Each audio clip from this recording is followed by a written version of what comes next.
একটা সমাজের মধ্যে যখন কথাবার্তা চলবে, সেই সময়ের মধ্যে যদি কথাবার্তা কথোপকথন চলে, আপনি যদি পারেন সেই সমাজের মধ্যে ভালো কথা বলবেন, আর যদি আপনি না পারেন আউলি আসমুদ, আপনি চুপ থাকেন।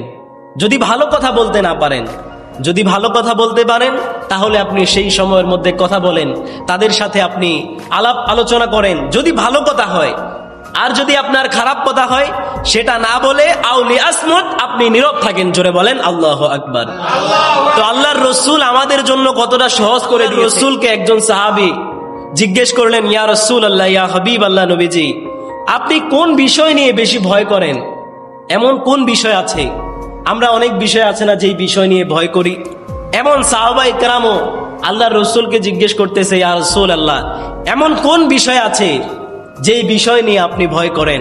তো আল্লাহর রসুল এই জিহ্বাটাকে ধরে বললেন, হাজা, এই জিহ্বার বিষয় নিয়ে আমি ভয় করি। জোরে বলেন আল্লাহু আকবার।